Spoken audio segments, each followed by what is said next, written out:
what I did was just kind of rip the headlines and create the storyline through that. And rip the storylines out of press clippings and things that you had seen, and nothing else had inspired that? Or do you know somebody who had gone through it? One of the young ladies that actually worked on the film, Tony, was a trafficking victim and ultimately became a trafficker. And a lot of her story was interesting to me in terms of the world that she lived in, how she lived in it, how she was transported at times.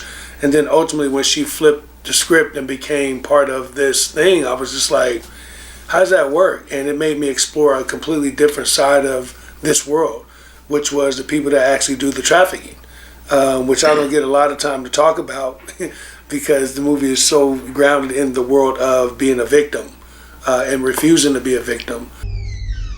Sorry.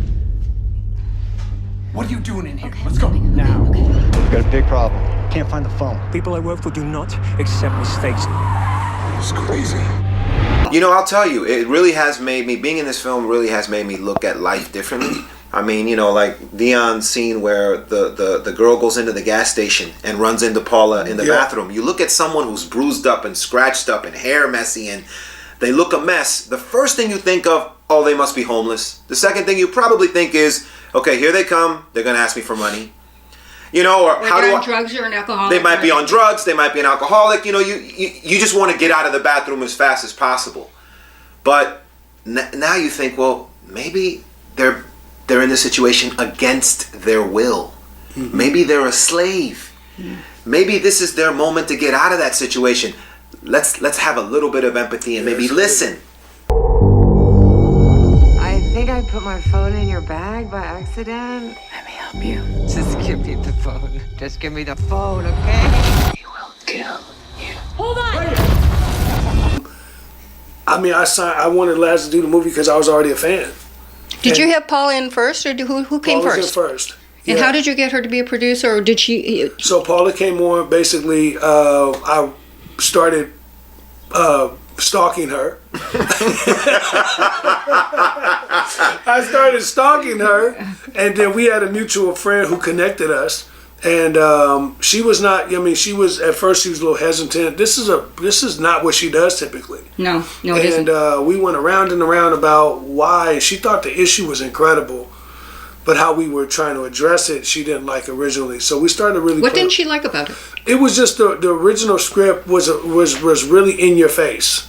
It was really like, it's just still that way. But obviously, as an actress, if you're gonna kind of smooth yourself into it, you want to see certain things that I had to adjust for her to say, okay, I get it now. And the creative side of it, she came on as a producer, strictly with working on the creative side of things. So Paula had a lot to do with her character, her energy, who she was going to be, what her through line was. You know what I mean? Mm-hmm. And we collectively worked on that. And obviously, Paula signing on to a film allows you now to have a voice to go get other people. The movie opens up with these beautiful scenic shots, these beautiful vistas. The greens are wide. We're we're anamorphic. We're super big, and this big beautiful silver car, beautiful glowing black and brown people. And ultimately, what happens is we begin to squeeze the film as we're going, and ultimately you get to a noir thriller, which is when the door is knocked on and the girl comes to the door. Mm-hmm. From that moment on, what happens is we compress light.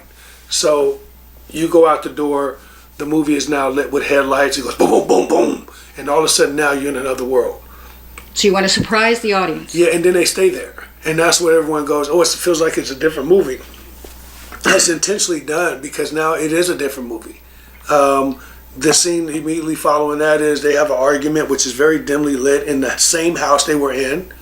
And then ultimately you take Omar, Epps, and Paula into a basement. You take him outside into a noir world. Mm-hmm. And from that point on, it's all lit by headlights, very dim lights in a cabin, lights, the moonlight.